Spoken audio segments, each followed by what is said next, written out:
Stormwatch 12 weather with Chief Meteorologist Matt Hoffman. Well, we're going to continue to see more cold mornings in the days ahead. Temperatures falling well below freezing in our west side valleys and then down into the teens and even some single digits on the east side.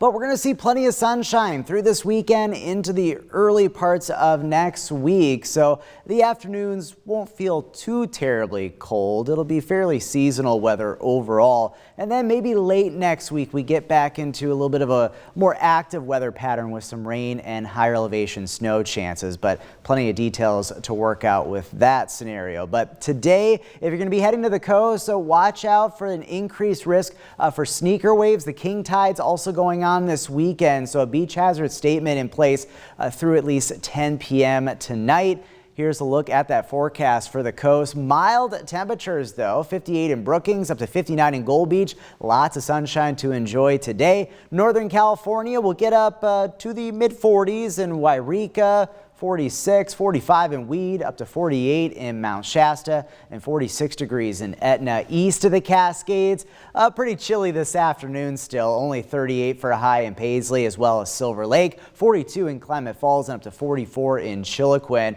More cold, bitter cold temperatures expected tonight. Up in the mountains, breezy, sunny today, 37 at Lake of the Woods, 51 in Prospect and Butte Falls, and then in the Rogue Valley. Any patchy fog out there this morning will lift, and we'll see plenty of sunshine for the afternoon. 51 for Medford and getting up to around 50 today in Grants Pass. Take a look at the forecast for this evening. The Christmas tree lighting going on in Jacksonville at 5 o'clock. 42 degrees. It'll be clear, but pretty chilly. At least there won't be much of a wind to speak of, so not much of a wind chill factor. That's some good news at least. If you're going to be going to one of the local wineries this weekend, some beautiful weather in the afternoon. Lots of sunshine.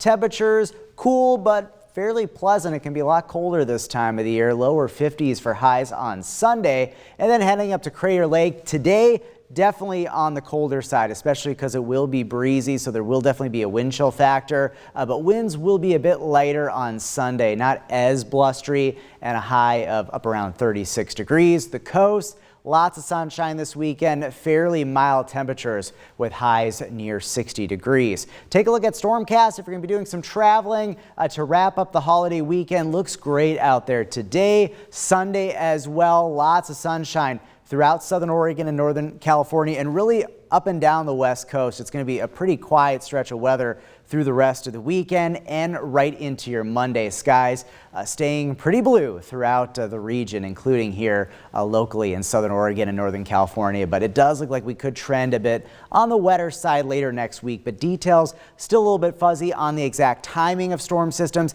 and how impactful they'll be when it comes to rain and snow. Your 7-day forecast, lots of sun for the coast the next few days. Rain chances picking up later next week. Northern California, sunny skies, cold mornings, a little bit chilly in those afternoons, but it does get a little bit milder into early next week. The Klamath Basin, more bitter cold mornings, highs stuck in the 40s though the next several days. And notice maybe looking at some wintry weather later next week. The mountains pretty quiet, good travel weather through the weekend, and then we're going to have to watch later next week for maybe some snow in the picture, and we'll kind of have to see how that plays into travel later next week. And then the Rogue Valley, mainly looking at rain chances later next week, but in the meantime enjoy much more sunshine and those highs fairly pleasant in the 50s.